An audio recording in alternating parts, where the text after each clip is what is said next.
मैया ओ मैया ओ मैया जय जय मैया।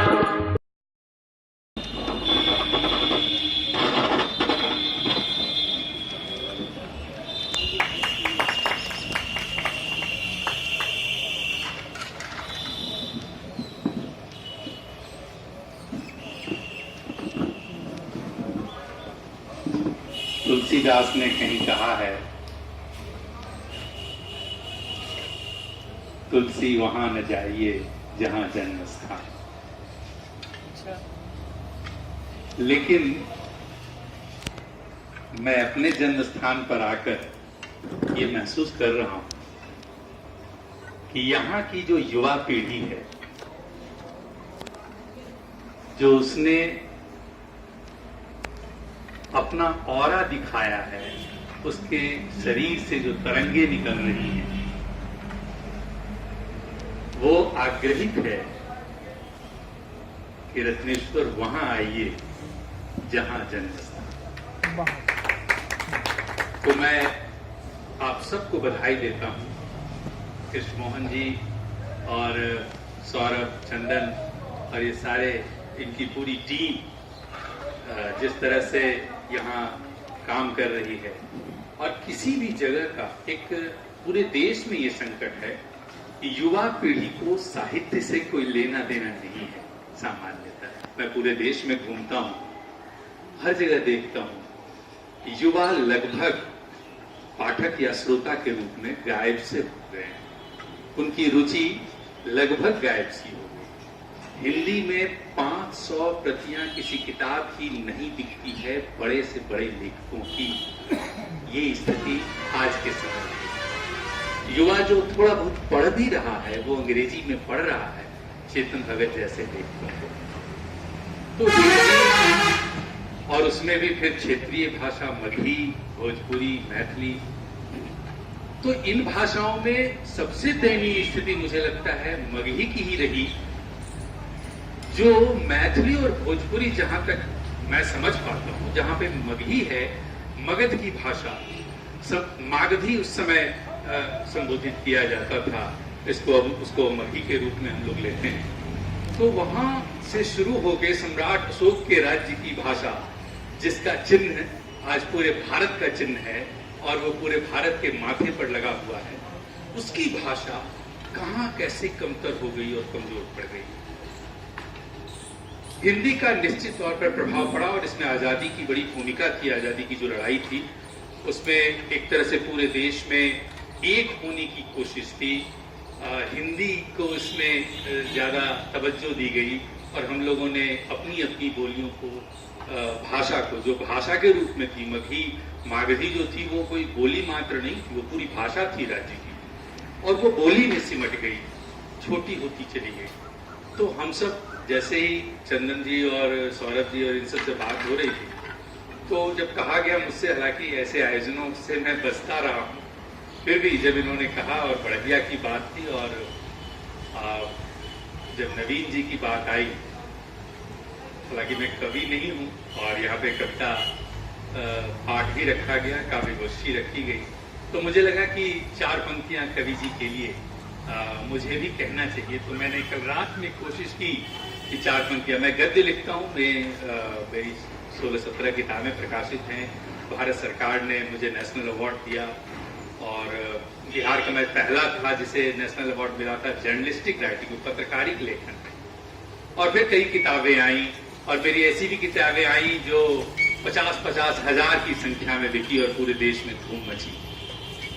हिंदी में अमूमन ज्यादा लिखता हूं मैं, इधर एक आध अंग्रेजी में आई और फिर इस साल मेरी ये किताब आ रही है हिंदी और अंग्रेजी दोनों में। तो नवीन जी के लिए ये श्रद्धा सुमन, क्योंकि आज उनका जन्म दिवस भी है और मूर्ति का लोकार्पण हुआ है, और हम अपने पढ़िया के इस युवा अनुरागियों के लिए, जो उनके मन में साहित्य के प्रति प्रेम है, उस प्रेम को समर्पित ये 4 पंक्ति कविवर के लिए।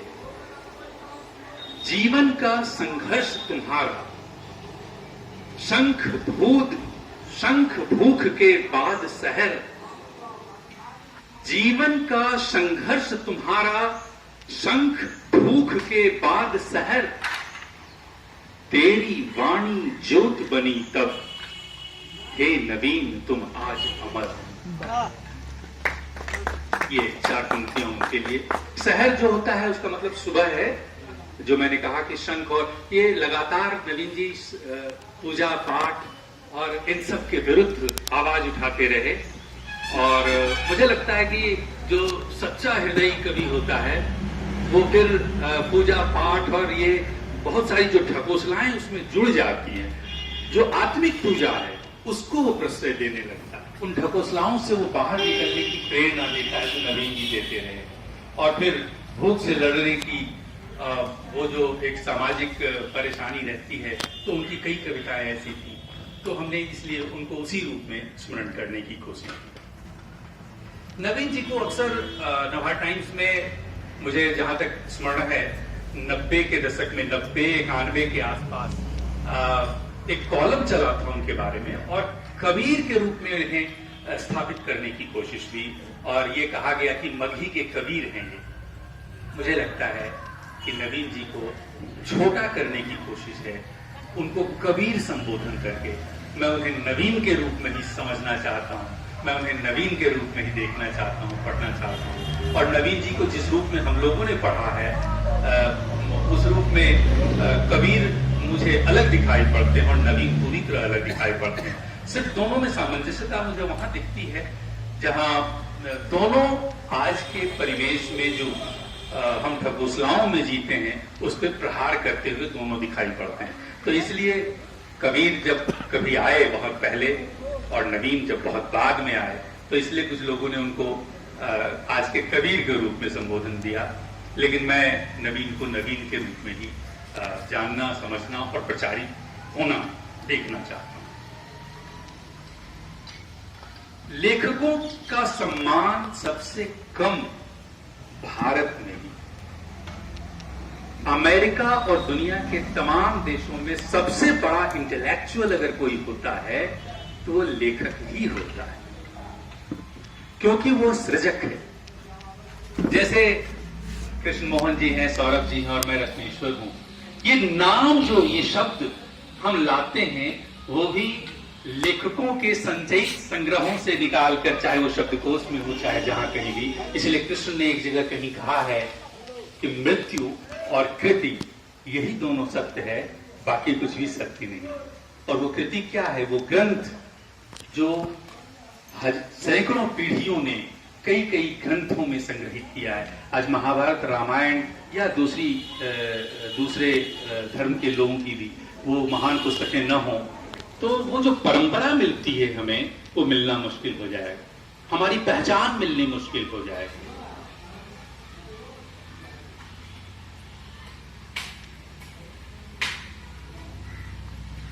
तो इसलिए साहित्य का जो मुश्किल दौर भारत के लिए है, और इसमें हम सब दोषी हैं। एक समय ऐसा था, इधर कुछ दिन पहले, मुझे लगता है कि 12-13 साल पहले, पटना में सत्यनारायण एक कवि हैं जिनका गीत भी बिहार गीत है, तो उनके साथ कैलाश जी से मिलने का अवसर मिला। कैलाश जी की इच्छा थी कि वो हमसे मिलें, तो सत्यनारायण जी से संपर्क हुआ, फिर उन्होंने मुझसे किया और फिर वो मुझे साथ लेके गए।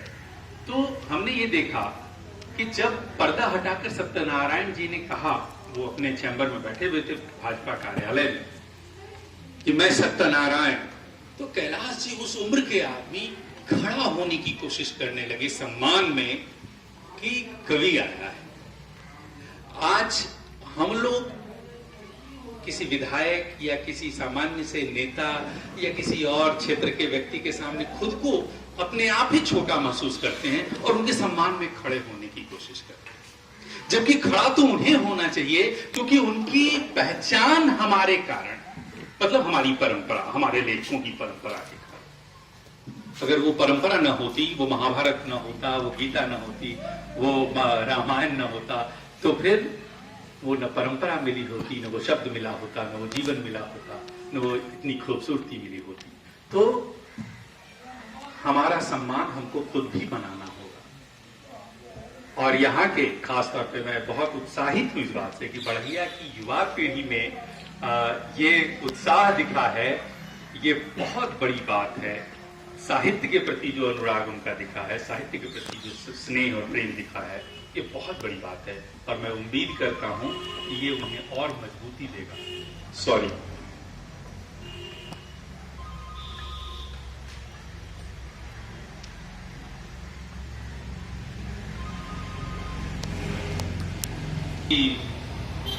बड़ी कविता की जो इस भूमि को सुंदर बना,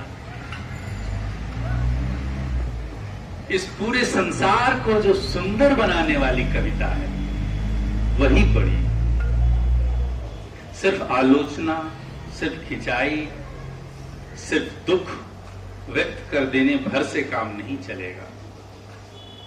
संसार को सुंदर बनाने के रास्ते भी तलाशने होंगे कविता के माध्यम से।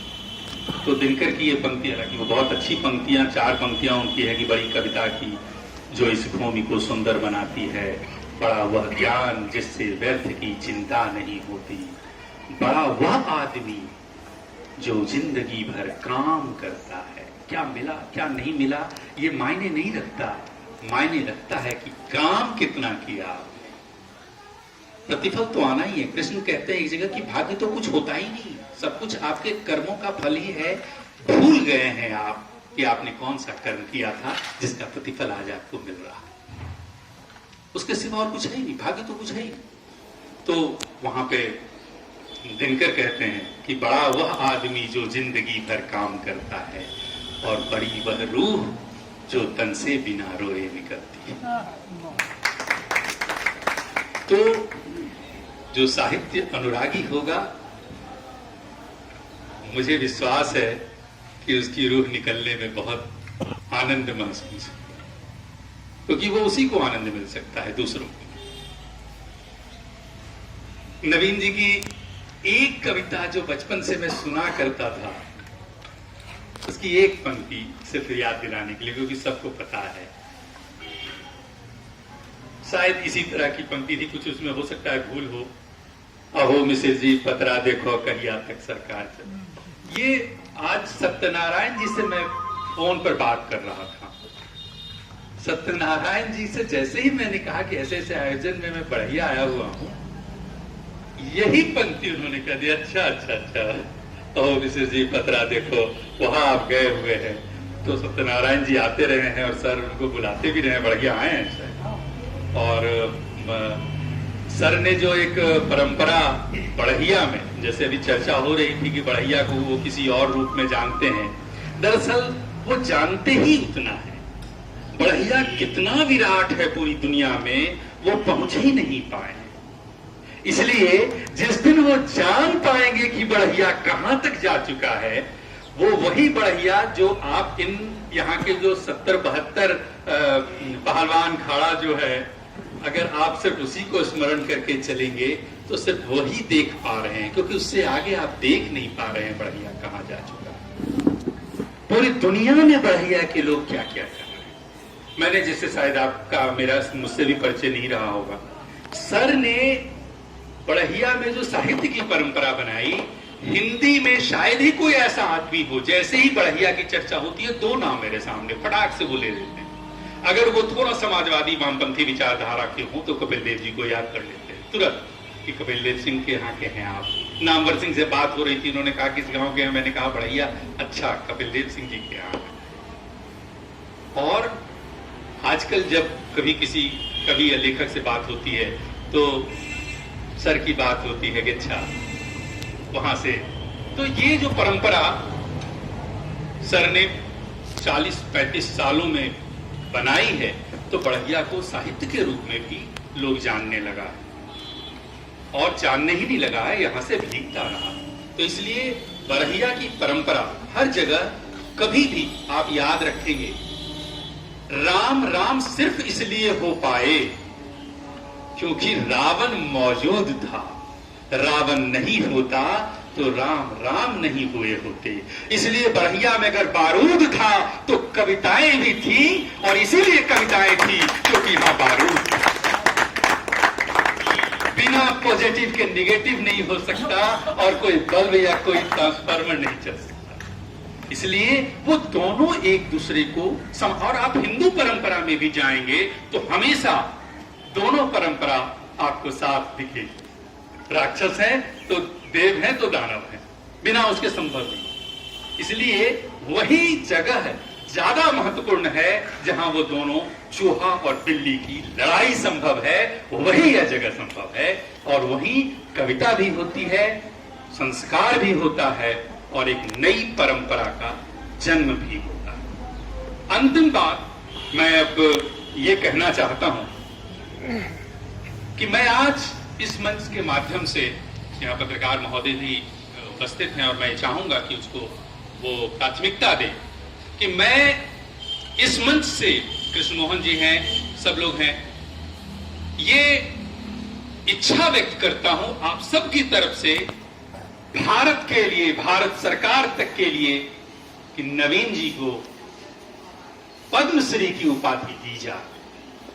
क्योंकि बिहार में अगर कवियों की गणना शुरू होगी तो कुछ 2-4 बड़े कवियों में दिनकर और उनके बाद के और कुछ 2-4 कवियों में एक नाम मथुरा प्रसाद नवीन का भी है।